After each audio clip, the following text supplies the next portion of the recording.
the Community Engagement Librarian at Hobsons Bay Libraries, and I'd like to welcome you to our EnviroCentre event tonight.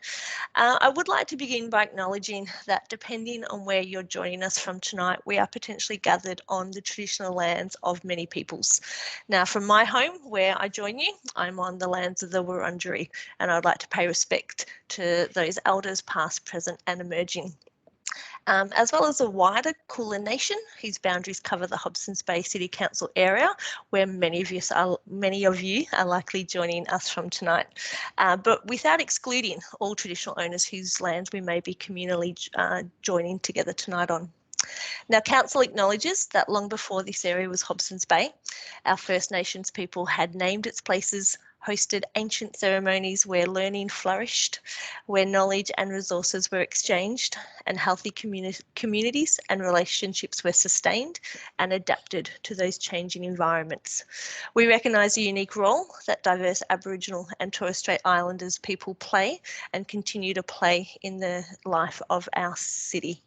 We pay homage to that this evening, coming together to learn, to share, to sustain and to adapt. So it's a little bit of housekeeping for tonight. We will be recording, as I've already said, and I will be taking some snapshots of the audience during tonight's event. So please, if you don't want to be in them, turn those videos off.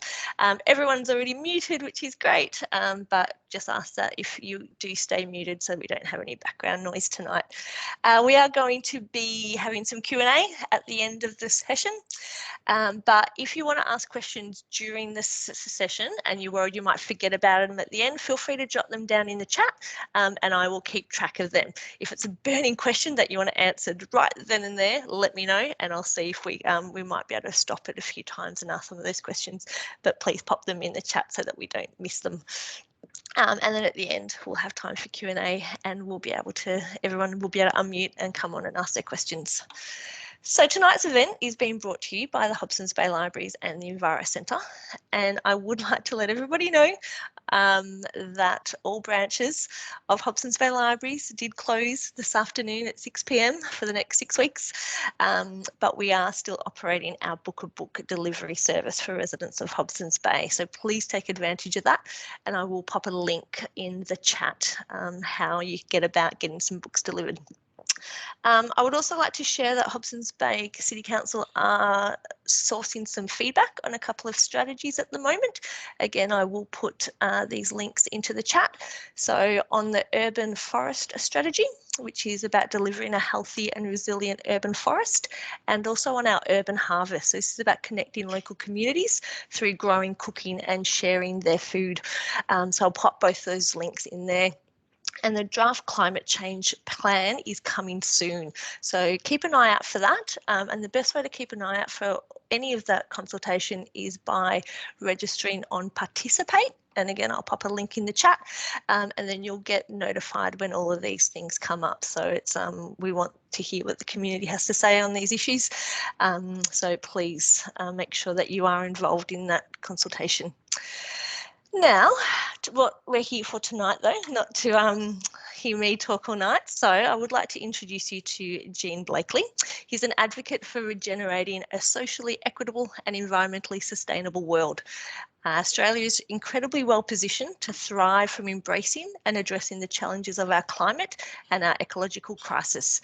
As a climate leader, promoting Project Drawdown in Australia, he shares an inspiring vision for Australia to thrive in our future negative emissions world by embracing the extraordinary opportunities for Australia to be an economic superpower with a renewable powered circular economy.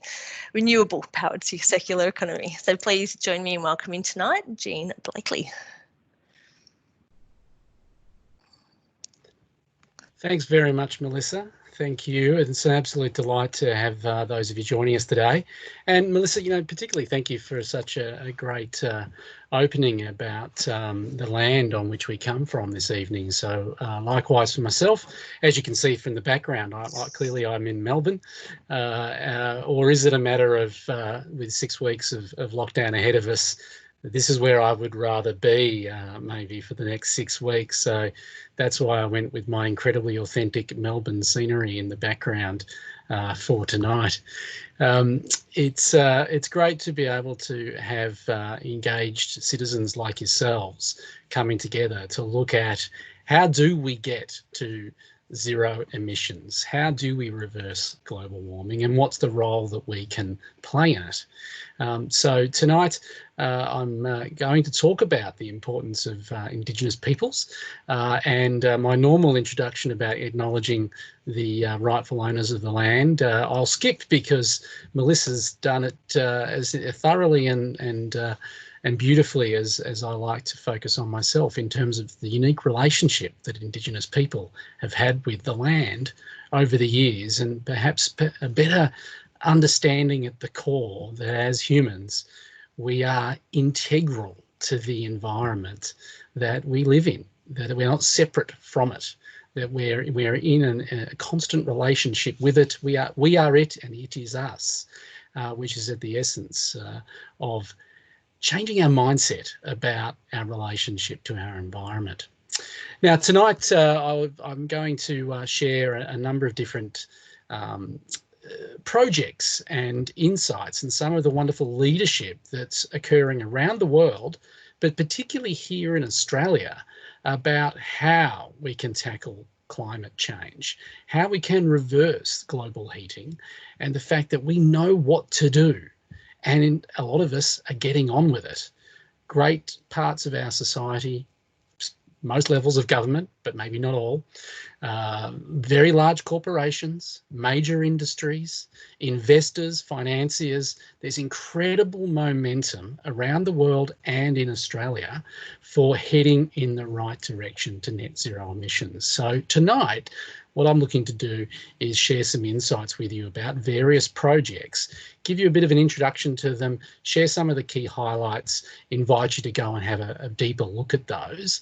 And then we'll finish up with talking about some of the opportunities for us as individuals, you know, what we can get involved in and so forth. Now, it's probably time for me to also start sharing my screen. I've got some material to share with you here for tonight's webinar, so bear with me while I bring that up. There it is. Okay, good. Let's just do a check. Sometimes there's a bit of a delay. Whoops. All right. So, Melissa, do we have my drawdown slide with the drawdown book? You do indeed, Jean. Okay, fantastic. Now, as we go along tonight, please do put questions or queries into the chat or the questions interface there. Melissa will be monitoring those. At some points, I might find a good opportunity to pause and see if you have questions that relate to the material I've just covered. That often it can be better to address those at the time rather than saving it for a Q&A session at the end. But the way we've approached it tonight is I'm going to share a lot of this content, share quite a lot of content with you, and then we're allowing time for us to explore the questions you have, get into some discussions until we sort of hit our time limit and call it a night and let you I don't know, run up to the shops or go for a run or a play in the park for the last time with a large group of people before we get to midnight. But some of the areas I want to explore tonight, particularly, you know, the solution-oriented framework for climate action that really got me excited a couple of years ago is the Drawdown project, which many of you probably have heard of, but also may not have in terms of its profile in Australia, which was the first and most comprehensive plan ever proposed for reversing global warming, which looked at how does the world get to net zero emissions by 2050. So we're going to delve into that quite a bit today, but there's since been an update of the Drawdown project well, let's see, it was in February, which has updated the data and the modelling for those of you familiar with Drawdown and looked at how do we get to net zero emissions worldwide by 2040. So I'm going to be sharing some of that as well.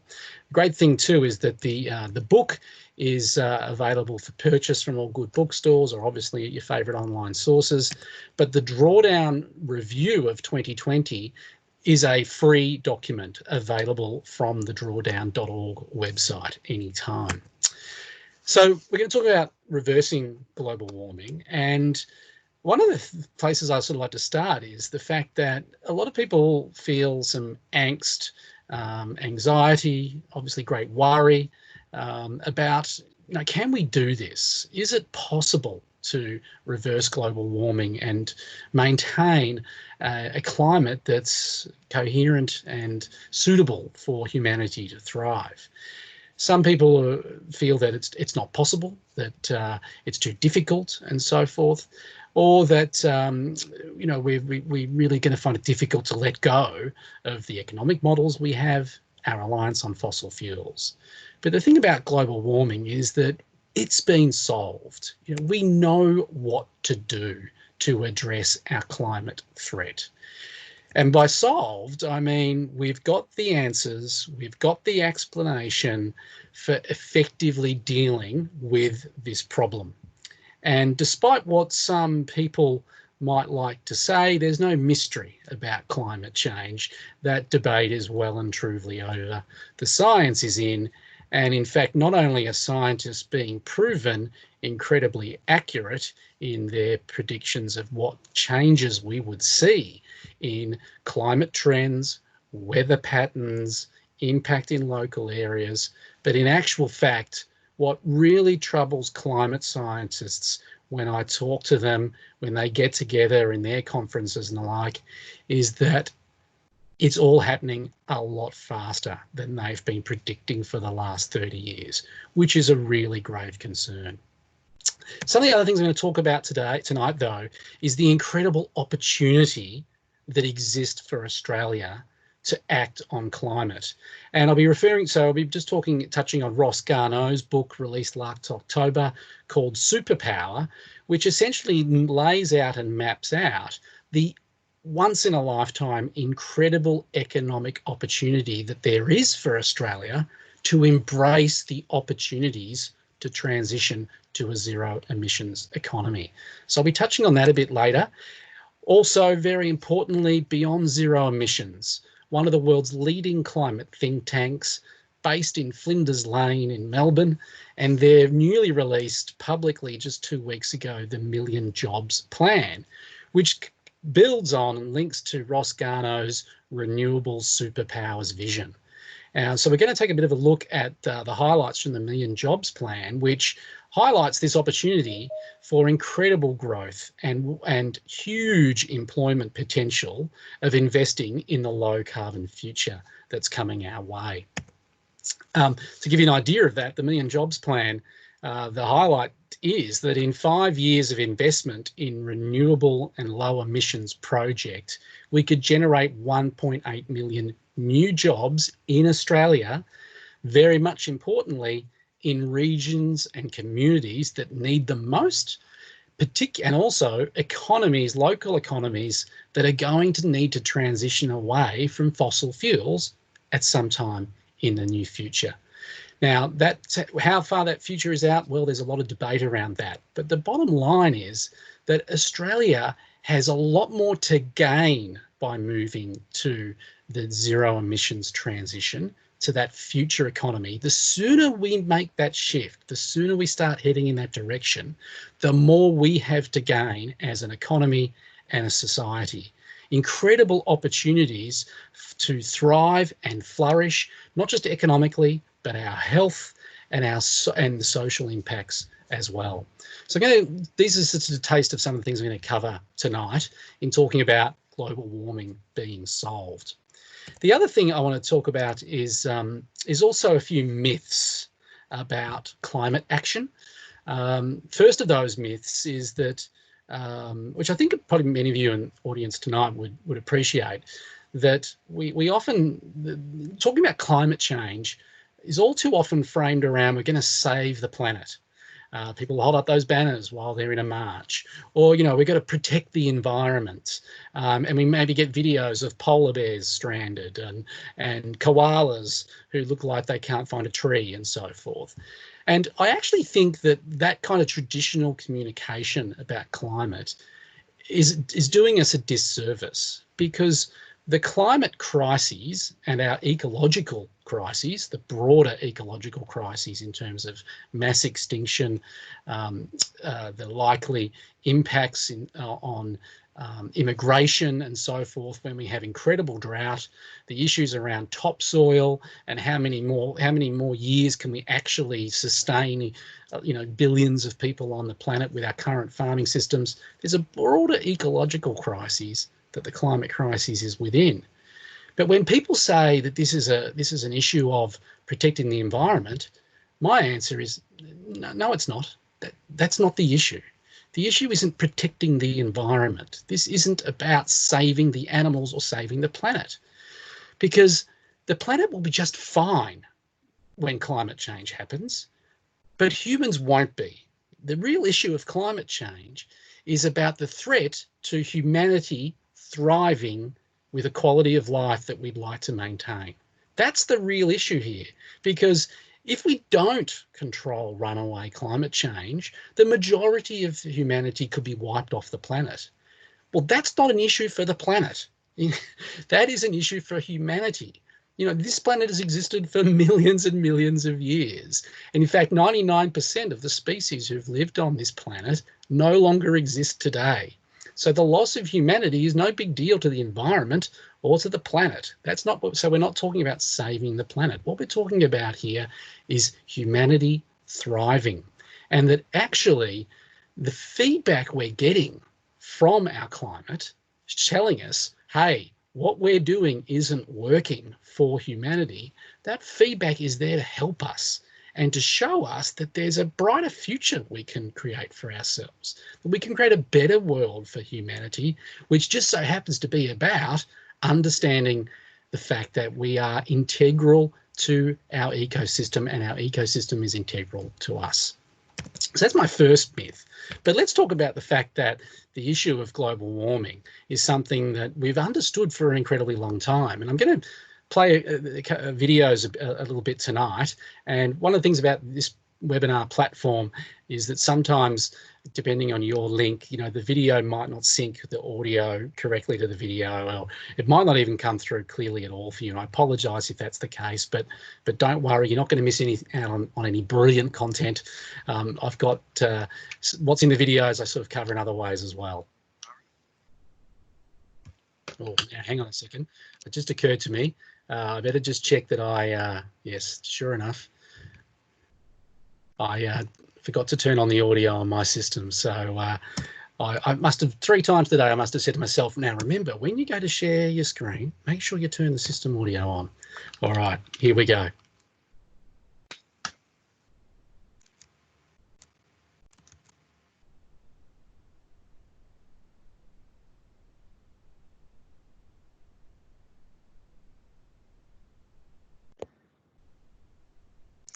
So we're still on you at the moment, Jean. Okay, thank you. That's great. I'm having a great time here watching video on my own, man. All right, just one sec. My apologies. Melissa, you and I rehearsed this beforehand and it seemed to be just fine. It's always the way that it works perfectly in rehearsals. Absolutely. All right, here we go. I reckon I'm going to get it right this time. Here we go. All right. So now, Melissa, you can see my reversal solved slide. I can see you're reversing. Yep. Great. All right, here we go. Let's see this. Our atmosphere seems to be getting warmer. This is bad. Well, it's been calculated a few degrees rise in the Earth's temperature would melt the polar ice caps.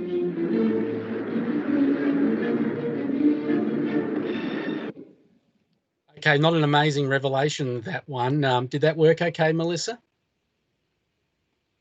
That did work indeed very well. I could hear and see it, so I hope it was just as good for everybody else out there as well. Yeah, well, certainly, please put in the comments if it's not working for you, so Melissa's got an idea and can let me know. But as you can see, look, it wasn't scintillating, amazing content you hadn't heard before, but I think that all of you wouldn't have had any trouble at sort of dating that video as clearly something from the 60s. This is the thing, is that we've known about the risk of global warming for a very long time. In fact, here's something from a journal published in 1912 here in Australia, a mining journal, which points out that 2 billion tonnes of coal are being burned. And when it's burned, it unites with oxygen, it creates carbon dioxide in the atmosphere, which tends to make the air a more effective blanket for the Earth and raise its temperature. And this effect may be considerable in a few centuries. Well, we didn't have to wait a few centuries for that to be the case. And here's another article from 1904, Artificial Oxidation of Coal. What they mean is burning it will result in some of the most profound and far-reaching geological consequences, which are due to the agency of man.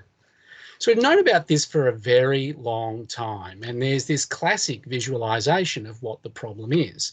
But before I get into that chart, let me just point out that it's interesting for us to think about, given we've known about this problem for so long, why are we not seeing the movement? Why are we not implementing the solutions more rapidly today?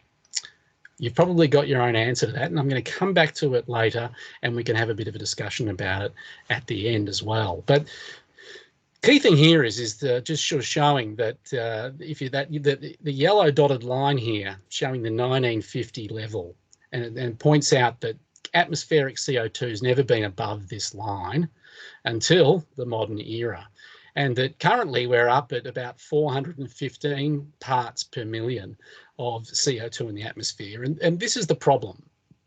But in actual fact, the level is about 490 to 500 parts per million when you look at it in terms of CO2 equivalent, because of methane and other climate greenhouse gases that are far more potent than CO2. So this is a pretty scary visual representation of the facts. And the key is that here's where Homo sapiens started to walk the planet about 200,000 years back. Here's the last serious ice age, the Eemian interglacial, and here's where we started burning fossil fuels. So it really highlights the threat here and how dramatic it's changing, but you probably already know this one. Here's another way of looking at that chart. So just looking at the last bit of that chart of how much CO2 per year is being emitted by the human race. And this chart projects, plots how we need to bring those emissions down to reach net zero by 2055, which is an absolute essential for us to keep warming to 2 degrees. But there's a large consensus that getting to 2 degrees is undesirable, that actually we should be looking to reach net zero by 2040. So you can see how difficult the problem is. It's a pretty dramatic change of direction. So that was the stimulus for the Drawdown project, which is labelled the most comprehensive plan ever proposed to reverse global warming. It has that maybe egotistical label of most comprehensive because it's actually at the time was the first comprehensive plan of actually measuring and doing the research, doing the modelling of how can the entire world get to net zero emissions by 2050. And as I've discussed, there's an update of that to get to 2040, which I'll come back to. This is Paul Hawken, who initiated the project, known for some New York Times best-selling works, including very famous Natural Capitalism that Bill Clinton, when president, said this is a huge deal, considered one of the most important economic works of its time. And also Blessed Unrest, about the social movement looking to restore grace, justice and beauty to the world and our connection with the environment. Paul Hawken initiated the Drawdown project because he could see that everyone was fixated on the problem. And he wanted to look at, well, how can we actually solve this? How are we going to get there? And I've got a short snippet from Paul here talking about the Drawdown project.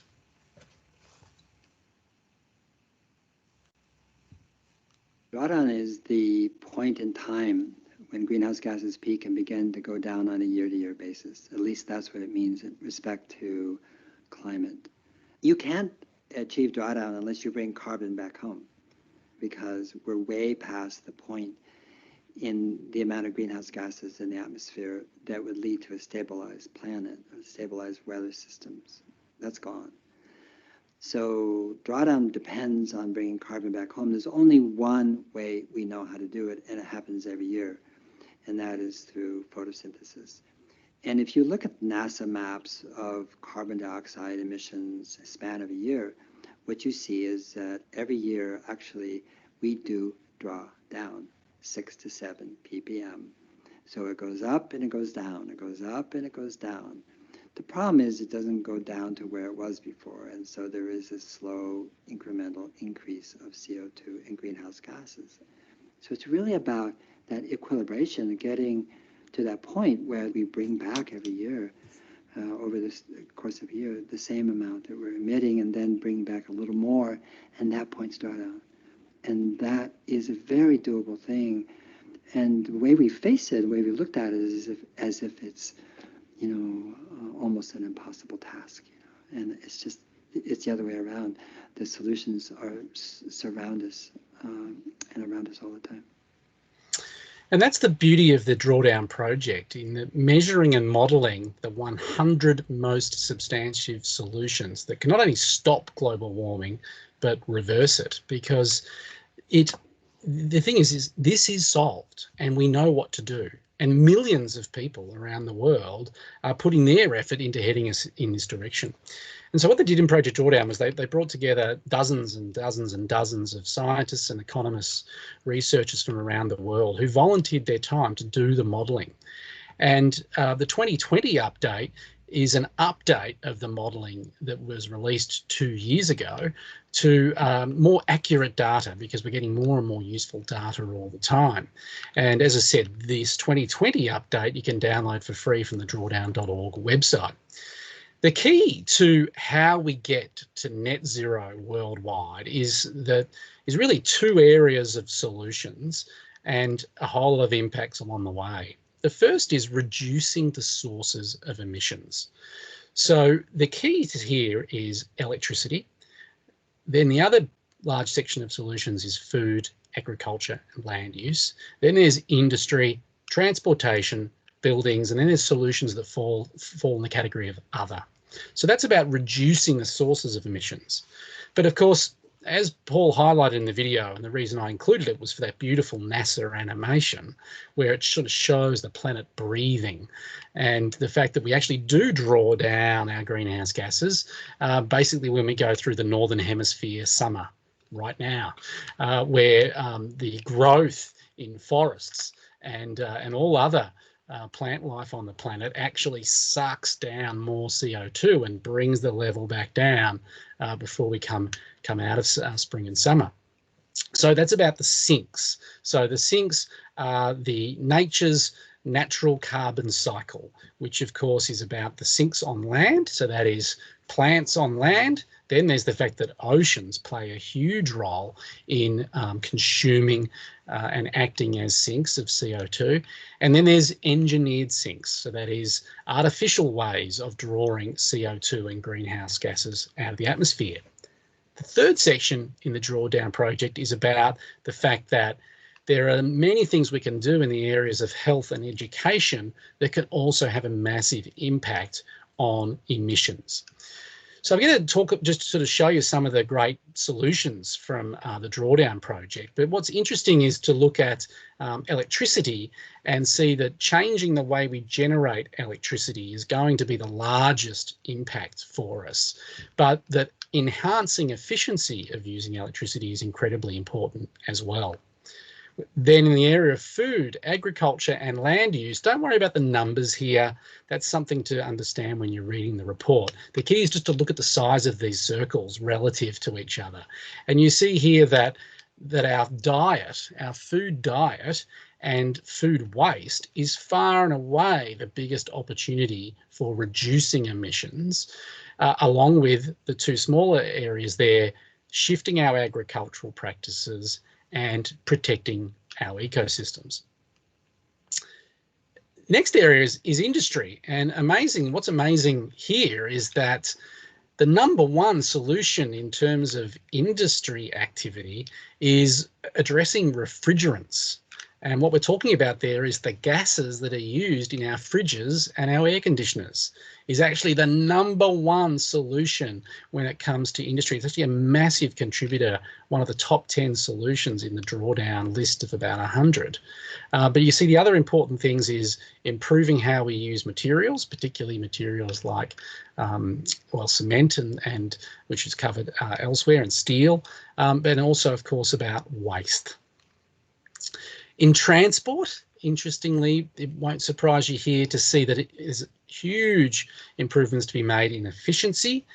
Electrifying vehicles, of course, is a key path, and we're actually kind of just months away from electric vehicles having a lower total cost of ownership than petrol-powered vehicles.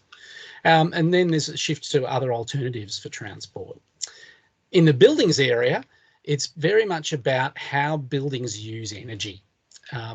Buildings, our homes, our workplaces, our production facilities, naturally have a huge role to play in terms of our total emissions.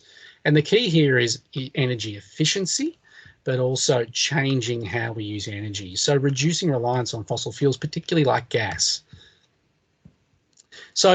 But to get into the solutions, one of the great things about the Drawdown project is the way it details all of these different solutions in lots of different areas. And it won't come as any surprise to you that the #1 solution worldwide would be one of the renewable energy solutions. In this case, wind turbines, onshore wind farms, ranks #1.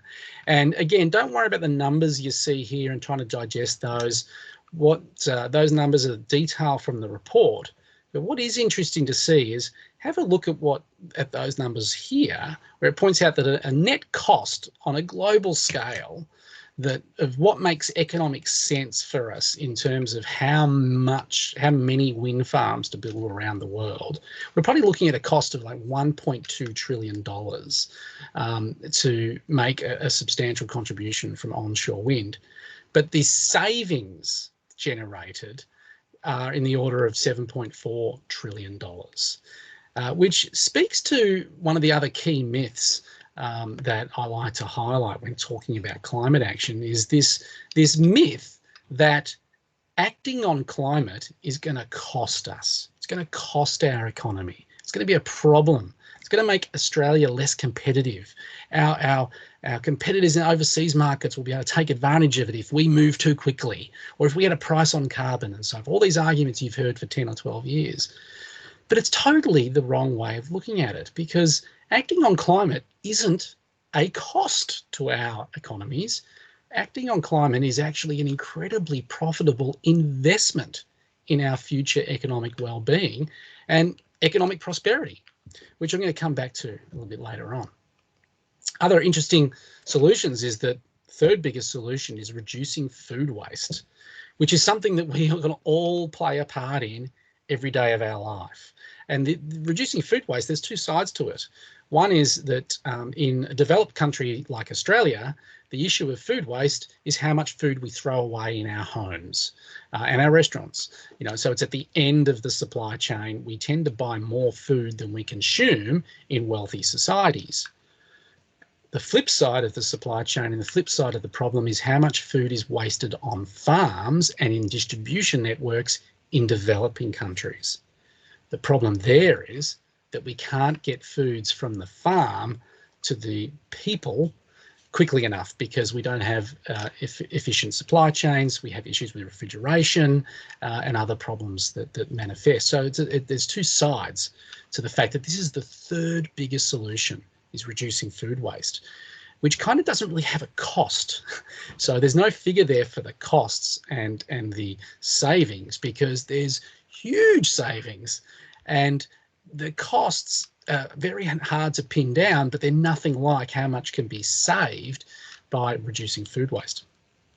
Next one is plant-rich diet.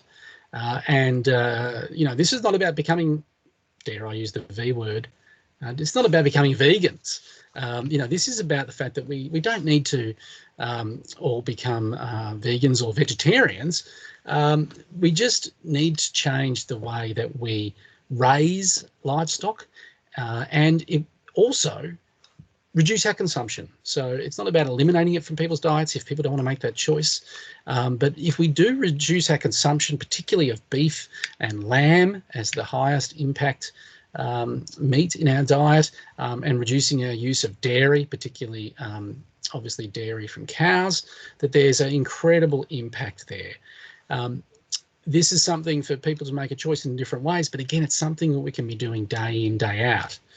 As an individual, does that make a difference? Well, not that one individual contribution, but if many of us do, as a growing proportion of us are, if many of us make changes to our diet, then we have a huge collective impact. Rooftop solar, it won't surprise you that came in the top 10. And then there's some other ones to share with you. Again, with the video, one of them, afforestation. This is about restoring forests, or taking land that has been cleared and bringing forests back. Huge opportunity that's actually gone up from 15 in the latest update. High-speed rails, another one that's just radically different. One's just, let's just plant more trees, seems we've cut down about 2/3 of the greenery that was on this planet before human population exploded. Then there's really technology-oriented solutions like high-speed rail, which have great potential in a country like Australia, where we have the second busiest airline route in the world between Melbourne and Sydney. Well, it was until recently the second busiest airline route in the world. And so huge opportunities for high-speed rail between our major cities, and regionally, of course, between our cities. Then there's other peculiar solutions like Indigenous peoples' land management. Indigenous peoples across the world, particularly here in Australia, have a unique relationship with the land and incredible knowledge to share about how to care for the land and live in a effective, sustainable, symbiotic relationship. There's great potential for that here in Australia, which is getting a growing awareness. Then interesting ones like rice cultivation. Simple changes in the way that farmers farm rice can have a huge impact on the amount of emissions coming out of rice paddies. It's got a $0 cost associated to it in the bottom right corner, because it really is just a matter of one farmer teaches the farmer next door how to change their practices, and you get the result. Then there's other ones that things like clean cook stoves that have a huge potential. I mean, so many billions of people in the world, just over a billion, using really inappropriate fuels for cooking in their homes. And so remarkably, the 20th biggest possible solution in the world for reaching net zero emissions is shifting people to using clean cook stoves. Wind turbines, I've already touched on, and just pointing out that there's onshore wind, which in the first drawdown was number 2, but now it's number 1, and offshore wind coming in at number 22, separated because of the different costs involved between offshore wind versus onshore wind. So there's almost 100 solutions in the Drawdown project, and I'm not going to go through all of them tonight. I want to move on to some other areas, but I just wanted to give you a bit of an overview of the kind of solutions that are relevant here, because when people take a look at the 100 Drawdown solutions, almost every single person identifies 5 or 6 of the solutions that really resonate for them, that they want to be part of, or that they want to be involved in, or make a contribution to, or get excited about. So I urge you to take a look at the Drawdown book, borrow it from your local Hobsons Bay library, of course, or just download the latest report. But the original book is a beautiful, beautiful book to just leaf through and read a couple of pages at a time about the 100 solutions. When it comes to sinks, just wanted to, again, don't worry about the numbers, but just showing you the relative size of the circles here of the impact of shifting agricultural practices, protecting and restoring ecosystems, how we use degraded land, addressing wastes and diets. Then there's coastal and ocean sinks, so protecting and restoring ecosystems in our oceans. And then there's engineered sinks, the idea of removing and storing carbon capture and sequestration, for example.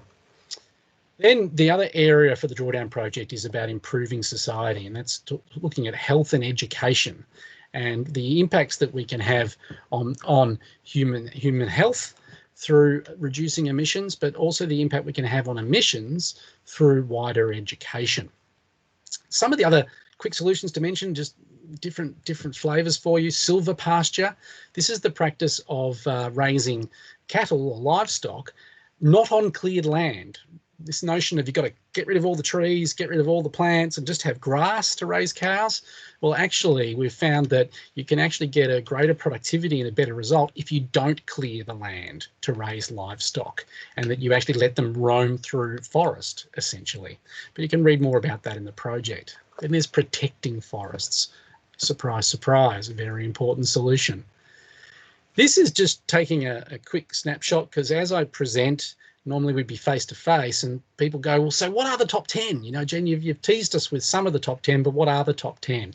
So here's the top 10 solutions from the latest Drawdown update. And as I've pointed out, you've got the first two, renewable energy. But number 3, reducing food waste. 4, plant-rich diet. 5, health and education. I'm going to come to that in a moment. Tropical forests, improved cookstoves, distributed solar, that's solar on your rooftops. Refrigerant management and alternative refrigerants in terms of air conditioning and refrigeration, and the gases that are used in those are highly potent. Then here's just, if you want to just quickly have a glance, have a look.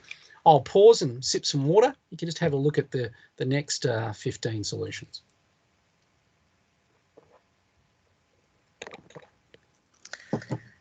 Just while Jean's having a sip of water as well, I will just let you know that I've popped some links in the chat to draw down the physical book, and we also have it as an ebook through the library as well. So both of those links are in the chat. Fantastic. That's great. Thanks, Melissa. Yeah, so you can see it's quite a spectrum of solutions, and that's just looking at the first 26 out of almost 100 in the Drawdown update. I'd obviously love to talk about all of them in more detail and cover more of the ground, but I wanted to move on to other topics tonight. Before I do, just the last little bits from Drawdown is some real surprises, which is educating girls, which came in as the 6th biggest solution for getting to net zero. And this is about the fact that that in many parts of the world, girls are incredibly disadvantaged by being drawn out of their schooling way earlier than their brothers. And what we've found is in the Drawdown project was an extraordinary impact where if we can retain a girl in the education system, aside from all the incredible impacts that has for her well-being, her family's well-being, the coherence of society, the quality of life and so forth, that educating girls, importantly, gives them control of their own destiny. And that the flow-on effect of that is often about control of their own reproductive rights, not being sold into sexual slavery, not being sold into marriage, but having control of her own family planning, which is something we take for granted in our society. But in many disadvantaged developing parts of the world, girls don't have control. And it's interesting to model that what we see as economies mature, as societies evolve through education to a higher quality and standard of living, we've shown time and time again in the world that the trend becomes that people have smaller families.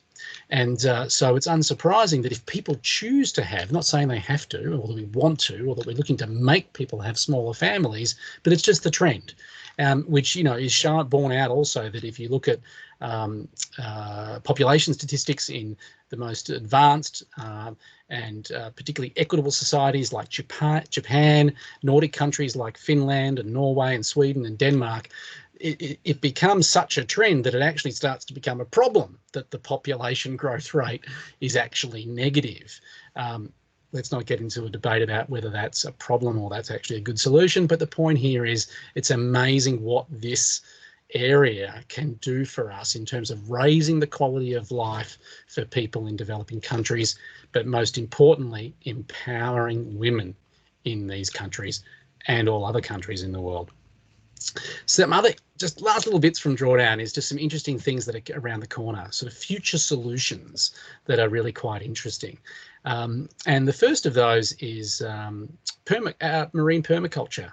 That is the opportunity for seaweed and other sea grasses and plants to absorb CO2 and act as ocean sinks. There's an incredible opportunity here and great advances in the last 10 years that are really exciting. Another one that's quite interesting is this building here, built entirely with wood.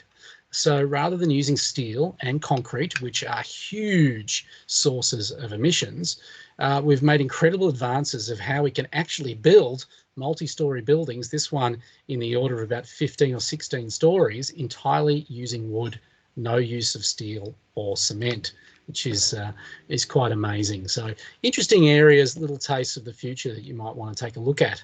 And then this video here of some cows on a beach eating seaweed. And this remarkable discovery here in Australia that if we feed cows a certain diet with a red algae that comes from seaweed, it actually reduces emissions in terms of methane from their burps and flatulence by almost 98% reduction in their emissions, which is really extraordinary impact that in terms of that changing our diets, or maybe people won't have to change their diets too much and give up too much. I've already mentioned these in the video, but forgot to delete the slides, so I'll just skip through those. So there we are on Drawdown, the original book and the updated review. Thanks, Melissa, for putting those links there for us. A couple other things I just want to highlight, particularly because I would gather that choosing to spend your Wednesday night, hopefully you're eating dinner while you're listening to me, or of course drinking French champagne to celebrate the exceptional quality of the content that you're hearing tonight. Many of you, I'm sure, are quite informed about climate solutions, maybe quite informed about Project Drawdown. So I just wanted to point out a couple other really interesting sources for you, which is the Exponential Roadmap and the web address in the bottom corner there, which is a similar project that looks at how do we get to our 1.5 degree ambition, particularly looking at how do we halve emissions by 2030, which is the prevailing consensus view from the United Nations IPCC and the recent climate conferences in the last couple of years since Paris. So there's an interesting one to go and have a look at that you might not be familiar with.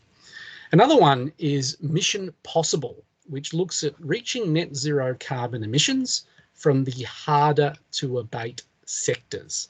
So again, those of you particularly well informed about the climate challenges and our potential solutions would know that here's the big problems. This is the really hard stuff to solve for humanity, that we're incredibly reliant on cement, steel and plastics. And of course, our economies and our way of life is incredibly reliant on heavy road transport, shipping and aviation. The Mission Possible project explores how can we get to net zero CO2 emissions from these sectors. And this is probably the most exciting thing that came out in 2019, this report that shows that we can get to net zero in all of these sectors. I'm not going to go into the detail of that for now, but I'd just like to share this one because it's so exciting to have the breakthroughs of alternatives for cement. And there's great reports from the likes of Beyond Zero Emissions here in Melbourne about alternative cement, about alternatives for steel production and how we can move from using coking coal to renewable energy to create the steel that we need to support the way of life that we really want to keep enjoying across the world. Obviously, other areas, plastics, aviation, so forth. And what struck me most about this project last year and its report was that I was meeting with possibly the most number 1 or 2 or 3 most informed, most knowledgeable, most influential climate solutions expert in Australia. Brilliant woman who works here in Melbourne, and just having a private meeting with her last year, and she said to me that when she got her hands on this report, she said it was the most optimistic she's been in her entire 20-year career in climate solutions and carbon reduction. So coming from a world expert and one of the leading people in Australia, that kind of judgment, that really strikes home for the fact that we can do this. We can get to net zero. We can avert the worst of climate change. But most exciting of all for me is the incredible economic opportunity for Australians. Australia's often been called the lucky country. Melbourne was the wealthiest city in the world in the 1880s because of our supply of wool and wheat and gold. We've been called the lucky country a few times over, and Ross Garnaut makes a point in his book, Superpower, another Melburnian, about the incredible opportunity for Australia to embrace a renewable energy economy, a circular economy, a zero carbon future. There is incredible opportunity for Australia to not just have 100% renewable energy. What about 200% renewable energy? What about 500% renewable energy, or 1,000% renewable energy? So this work from Ross and then subsequent work from Beyond Zero Emissions as a particular favourite have detailed how we have an incredible opportunity to export electricity to other nations, thanks to the fact that Australia has the second most abundant renewable energy resources of any country on the planet. We've got more solar energy potential than any other country, and we've got one of the highest potential for wind energy. You put them together, it makes us, after Russia, the second most abundant renewable energy in the world. If Australia can embrace that opportunity and get ahead of the curve, let go of the shackles of the fossil fuel industries, make the transition over time in a predictable, orderly, supportive way, away from relying on things like coal and gas and oil, there is unprecedented economic opportunity for Australia. This Superpower book, available again from libraries or online, written by a Melburnian, published by a Melbourne publishing company, and but also actually available to watch online because Ross delivered this book as a series of lectures in May 2019. It was one of the key instigators for the very exciting Million Jobs Plan released by Beyond Zero Emissions to the public on the 29th of June this year, which presents this extraordinary opportunity for growth and employment potential by investing in a low carbon future. I highlighted this at the beginning, 1.8 million new jobs, just 5 years in renewables and low emissions projects. It's about affordable, reliable, clean energy. It's about reducing the cost of living, and it's about taking the opportunity to strengthen local communities and revitalise regional economies. There's a lot of momentum building amongst leaders in Australia, leading thinkers, increasing number of politicians, but certainly a lot of powerful people in finance, investment, and industry saying that when it comes to a COVID-19 economic recovery, there is way more attractive economic opportunities if we have a renewables-led recovery. It's not about investing in more fossil fuel infrastructure. There seems to be an emphasis from our government and the commission they've put together on looking at gas as a transition fuel, but there is an awful lot of evidence and just pure economics that says we would be far more better off economically if we invested in renewable energy-led recovery rather than the way we used to do things and what we've relied upon in the past.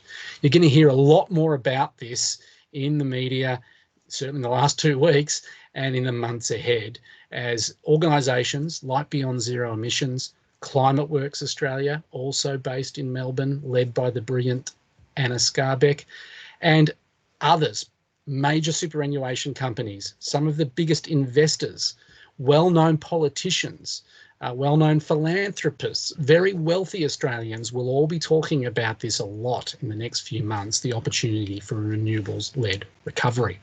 Just quickly from Beyond Zero Emissions, Million Jobs Plan, 90 gigawatts of renewable energy, and particularly importantly, the transmission infrastructure that we need, the power lines we need to build to support the incredible renewable energy opportunity.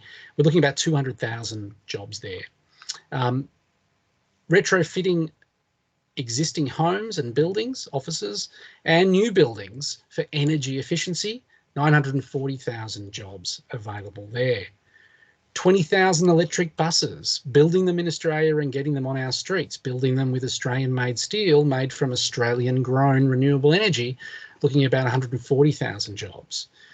Looking at how we move to cleaner manufacturing and mining, things like green steel, opportunities around cement, and alternatives to cut emissions dramatically. There's 230,000 extra jobs there.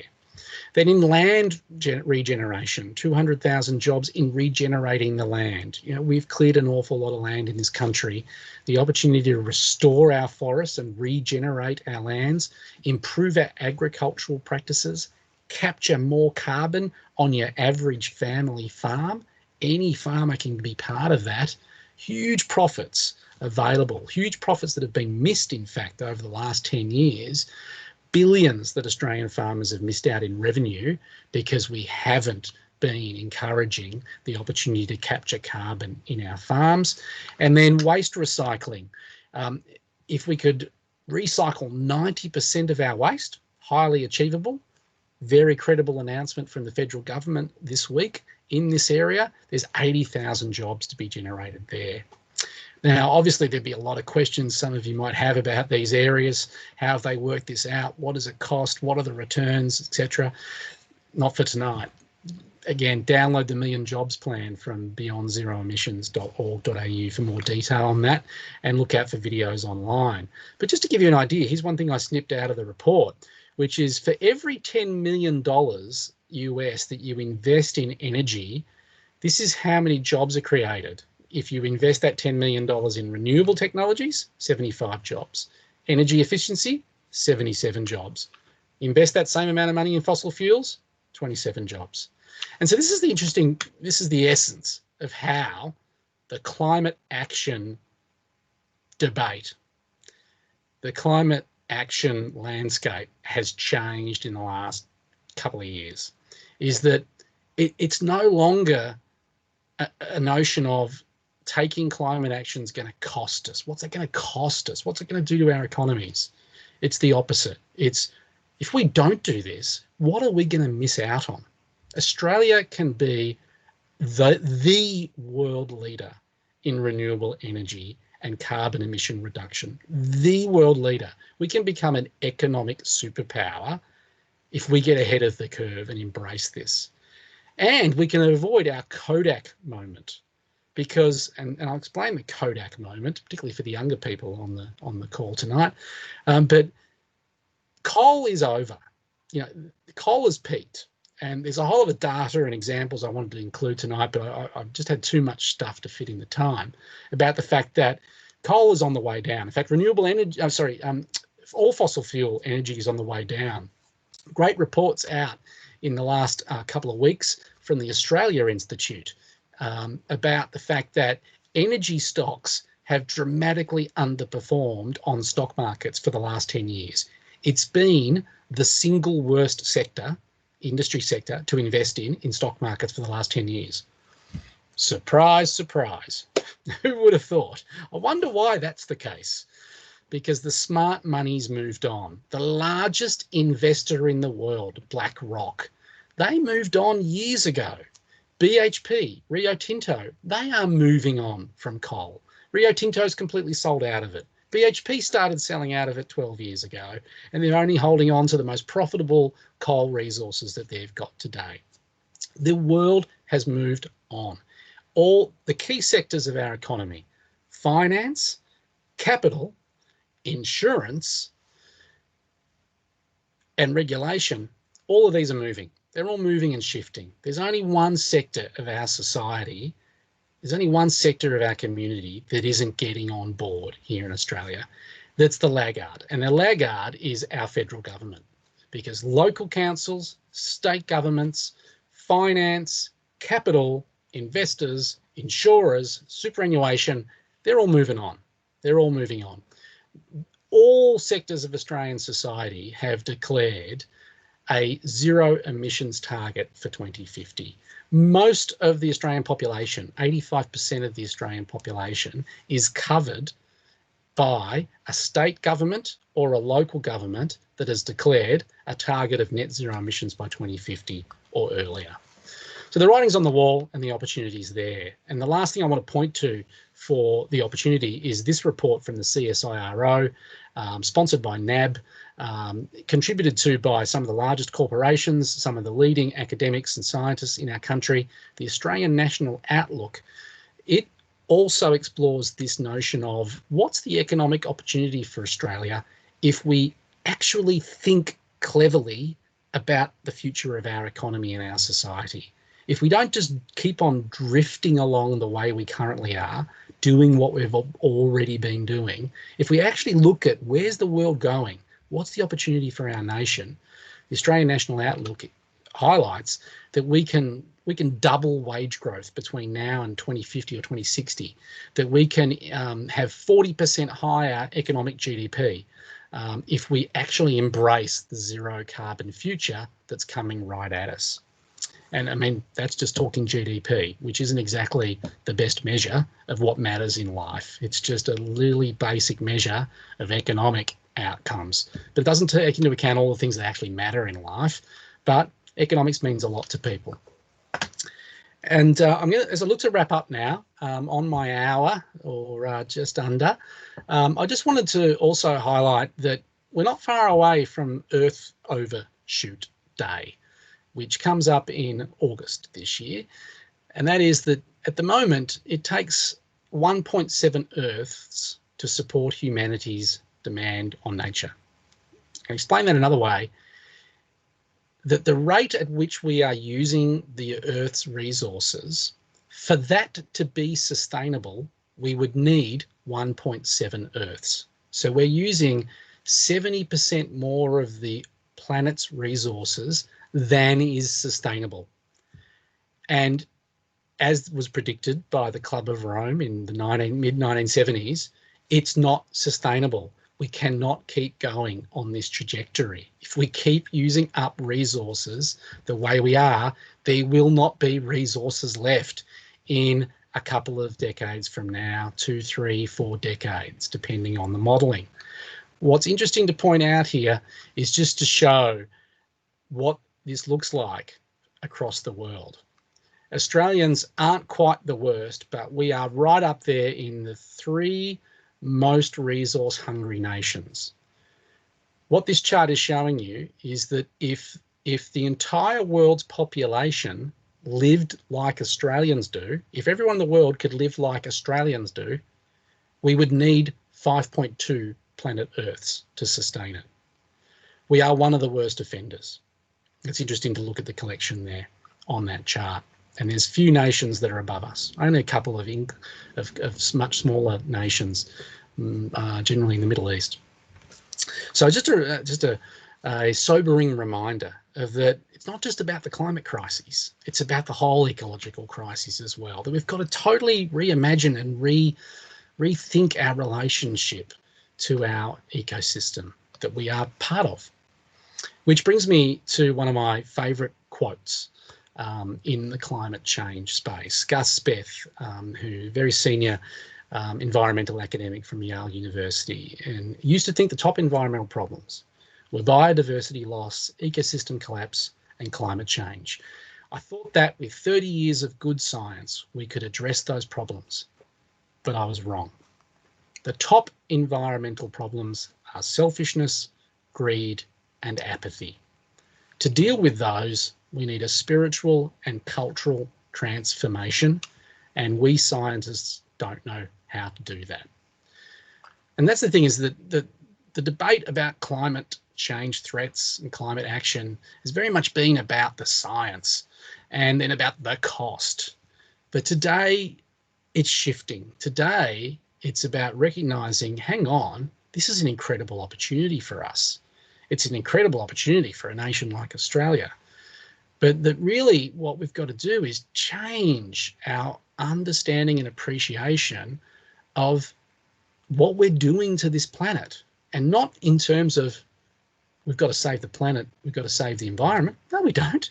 They'll be fine. They'll be fine without us if we don't maintain an environment and a climate and ecosystems that can support humans. And to do that, we've got to shift our relationship, which, we're not going to be able to cover all of that in a 1 hour webinar, but I like to highlight how important that is. So let's just finish on what can we do as individuals. And I just want you to think of these circles of influence. Start at the bottom as an individual. Then there's your interpersonal circle of influence, your partner, your family, your friends.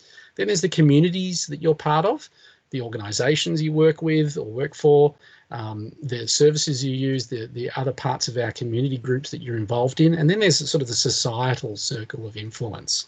And the key here is that as an individual, what can you do? Consume less, change your consumption behaviour. But more importantly, talk about it with your friends and your family and the people you know. Because yes, of course, just your one action, it's not going to make the difference. But if lots of us take those actions, which lots of us are doing, and a growing proportion of us are doing, then that can have a collective impact that will shift our world. Next is get involved. Get involved in your community. Get involved with groups who are taking action on climate that you are interested in. Get involved in some of those 100 solutions in the Drawdown project. Get involved in what interests you, lights you up, gets you excited, or what you care about, okay? And finally, most importantly, in terms of what can we individually do for climate? Vote. Vote in your local council election this October. Vote in the next Victorian election and vote in the next federal election for climate policy that is going to get us to net zero emissions by 2050 at the latest, ideally 2040. Consume less, talk to other people, get involved with something, be part of something bigger. Give yourself hope, give yourself engagement and something to be part of to make a difference, but most importantly, vote. I think in the interest of time, I'm going to move past the last video I had from Paul Hawken and just focus on personal leadership and action. And I'll just leave these here. Which is a slide that I took from our friends at Geelong Sustainability Group, not far down the road from some of us tonight. And I can just leave that there while we turn to some questions and into a bit of a discussion. So, Melissa, I guess you've been taking a look at the questions and comments from people coming in, and you can put some of those to me, and then we can transition to a bit of an open discussion about them as well. Yeah, thanks, Jean, for that presentation. It was amazing. I've been popping in the chat some of our local climate change groups as well, so feel free to have a look at those ones in there. As far as questions go, Doug was interested in that wooden building you showed and if you knew where it was. Now, he put a link that he thought he might have found it. And I was looking at that link and I can't quite find out where the Habitat 3 New Urban Agenda. Do you know if that's the one? I think it might be. I apologise. I've forgotten which one it is in that particular video, but I recognise that name. That might be it, but it may not. So I'll just make a note to check that up as well for myself. It's so long ago that I chose that bit of video and put it. In fact, it's almost 2 years ago putting that bit of video in there. And it's slipped my mind now which one it is. Looking at the link that Doug sent through, it definitely looks like it. So that's in the chat because Doug popped that in there as well. Now, Dom had a question about whether there are any projects in Victoria that are working towards Drawdown. Yeah, was it Don or Dom? Dominique. Dominique, thanks, Dominique. Yeah, look, there is an incredible array of projects, and it's one of the challenges with a presentation like this is looking to decide which things do I include and which things do I show. There is an incredible pipeline of renewable energy projects in Victoria, and Victorian government has been making great advances and great commitment in terms of support for renewable energy projects and enabling it. There are many to that you can find in particular regions of Victoria. So you can search for them by regions that might interest you because you spend time there holidaying, or where you might have grown up, or if you're interested in particular solutions like what's happening with solar versus what's happening with wind.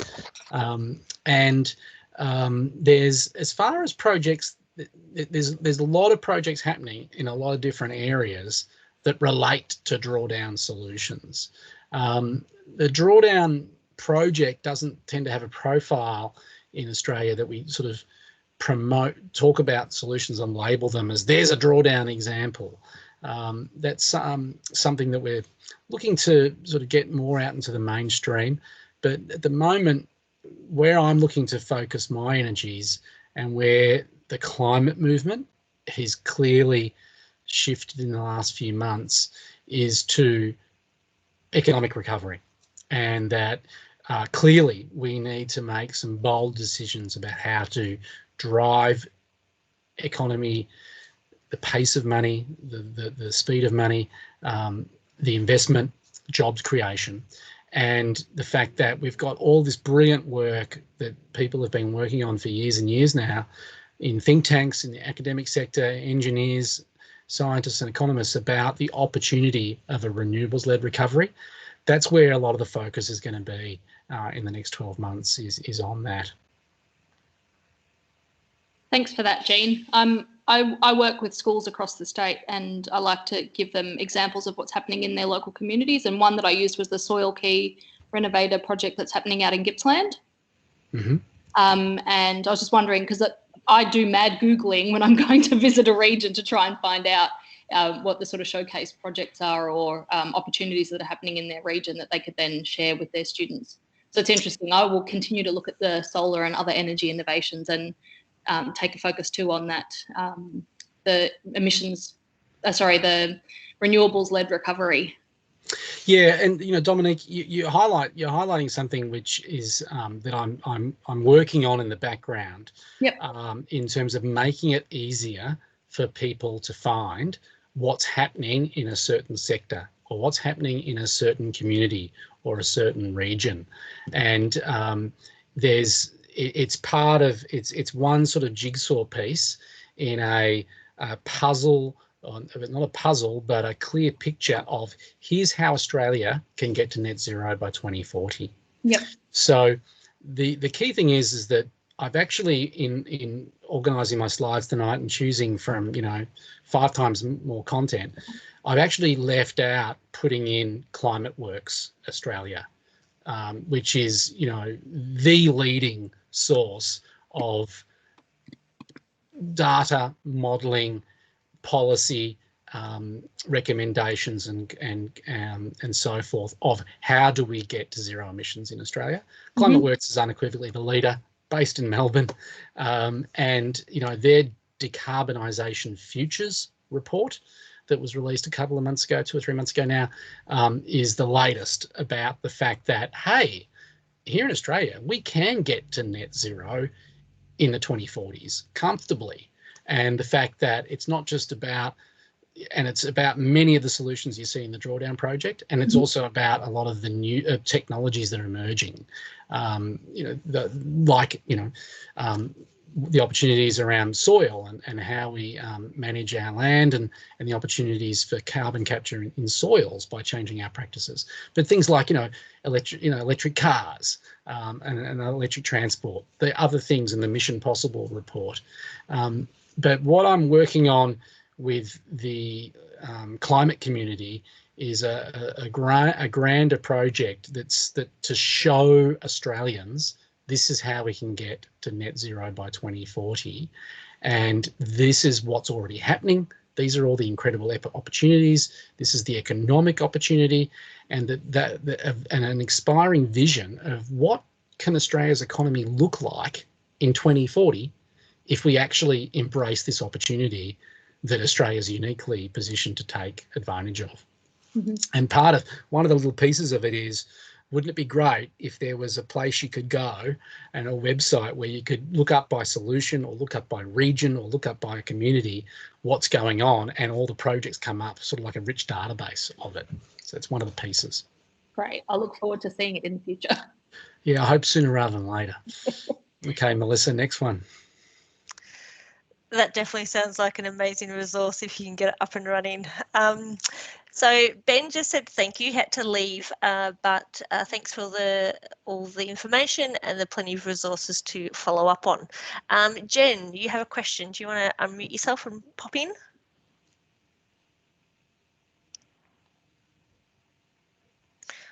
Am I unmuted? You are unmuted. Hi, sorry.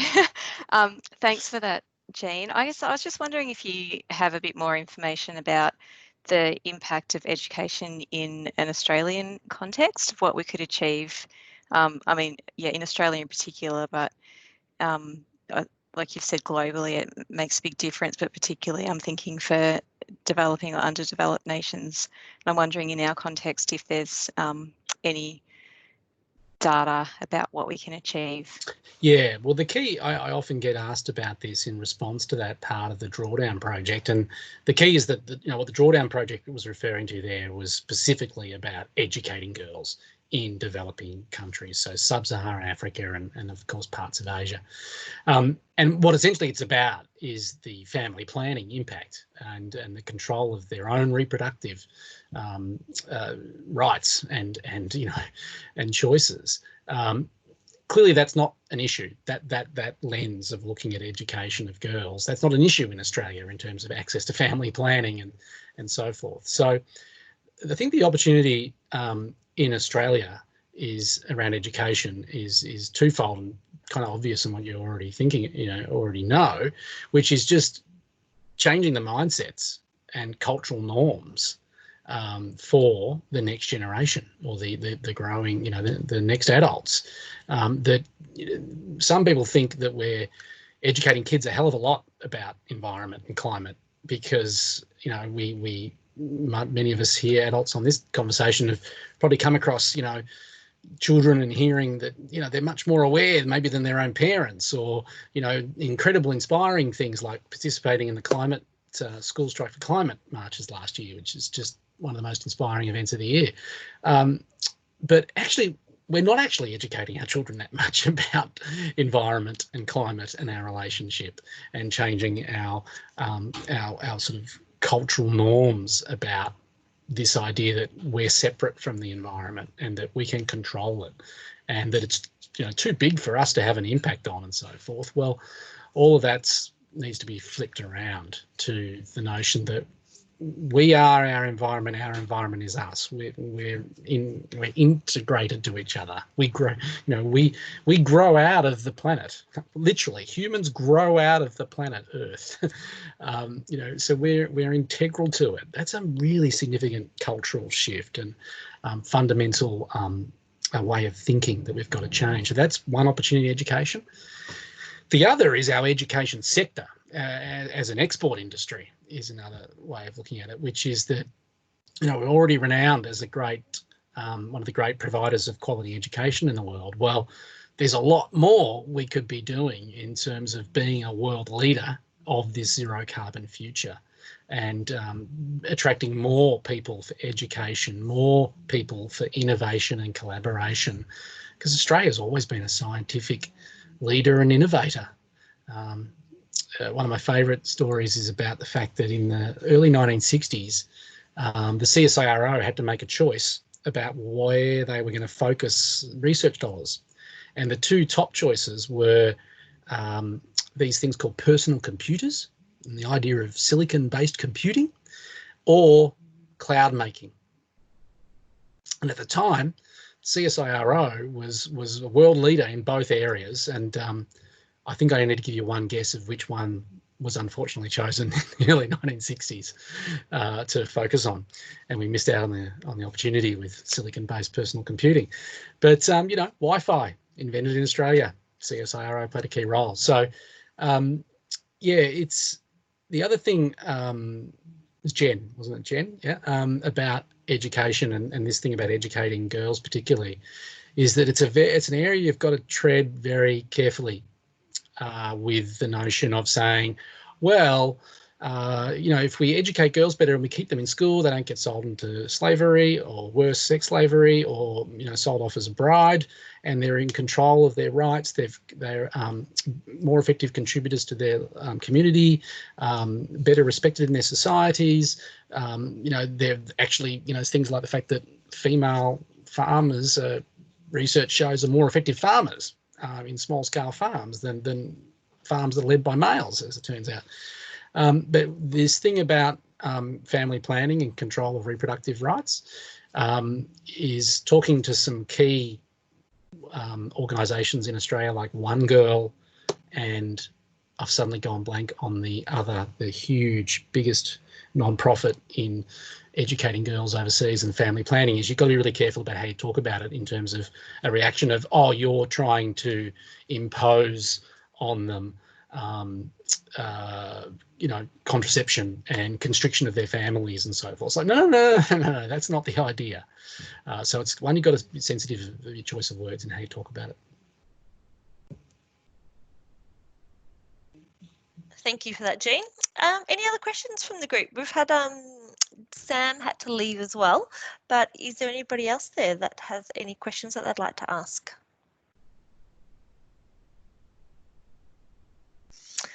A bit of silence probably means that that might be a no.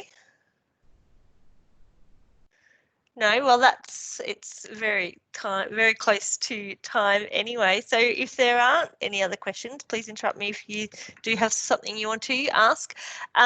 But thank you so much, Jean. That was absolutely amazing. I'm always, you know, it's always great to get more information out. Obviously, I organise these events, but I get a lot of out of these as well, and the viewers that we've had tonight as well. Everyone who has had to leave has said thank you for your time tonight. So thank you very much. Thank you to everybody who joined us. We will undoubtedly see you for our next EnviroCentre event back online, the way things are going at the moment. Just making sure there's no questions in that chat, but that was somebody else popping away. Thank you very much for coming. I'm going to pop a slide up with an email address, so if you do want to send any feedback through, please feel free to do that. So I'm just going to pop that slide up now. Just to let you know as well, I did also put in the link in the chat, a link to the Ross Garno lectures as well. So that is there if you do want to have a look at those as well. So there's a link to the University of Melbourne. But otherwise, I will hang around for a little bit longer. I'm going to pause or stop the recording now.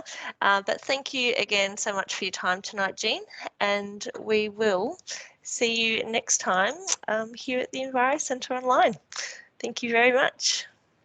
Indeed. Thank you very much, Melissa, for your just-in-time research, real-time research, putting those links there and so forth.